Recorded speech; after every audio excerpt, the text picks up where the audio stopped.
next on The 10 Show. To quit smoking, to quit drinking, and take better care of my health. You've thought of your New Year's resolution, but how can you make sure you stick to it? We'll learn 3 quick and surefire tricks from buttonedup.com. My first New Year's resolution is financial, to find responsible ways to invest my money. The second is intellectual. I'd like to attend at least a cultural event once a quarter. And the third is health and beauty. I'd like to have one beauty treatment every month to keep myself looking fresh and new. Well, that is one laid out plan. Making those New Year's resolutions is the easy part. The trick, of course, is actually sticking to those resolutions. So we've called in some reinforcements to help you keep your resolution this time around. Sarah Welch from GetButtonedUp.com is here with 3 simple tricks. Hi, Sarah. Hello. I'm fascinated by the people that make the resolution. I try to live a good, balanced life all the time, but everybody has to, you know. I like the savings one. That's big this year, right? It's huge this year. You know, Franklin Covey, the maker of the Franklin Planners, just did a big study, and they found that 56% of Americans have as their #1 resolution to get rid of debt.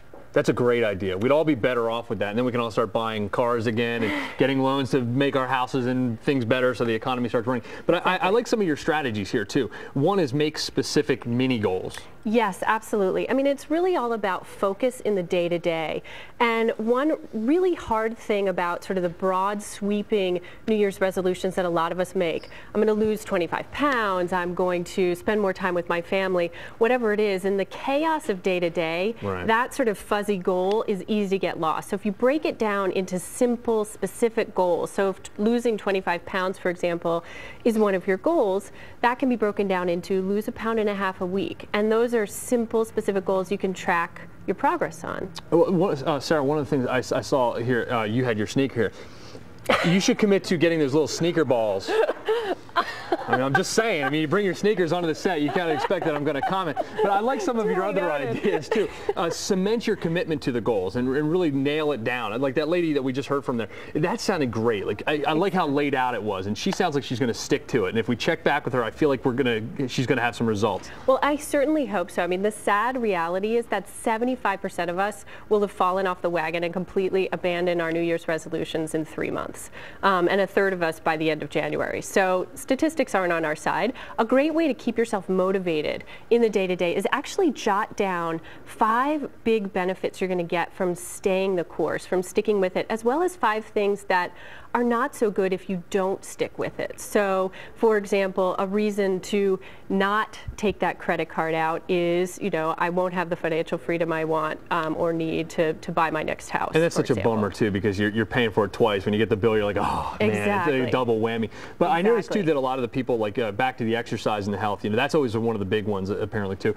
That, you know, you see like in December the gym is empty, and then January, early January it's packed, and then by like mid-January it's empty again, or emptying out slowly but surely. How do you stick with it better? Well, I mean, the 3 really great ways of sticking with it are break it down into manageable bits. So give yourself a daily goal or a weekly goal to remind yourself of the benefits of sticking with it, but then also prepared to fail. None of us is perfect, and not Lori Wilson. Have you met Lori Wilson? I mean, she's as good as it comes. Pretty much. She's pretty close. I'm going to say that. But yeah, you have to accept the fact that you're not perfect, and it's not going to go perfectly. But you have to roll with the setbacks. You have to plan ahead for how you're going to deal with the inevitable setback, and there are a couple ways to do that. You can get a buddy, for example, whether it's a buddy that's an exercise buddy, or a saving buddy, or a get organized buddy.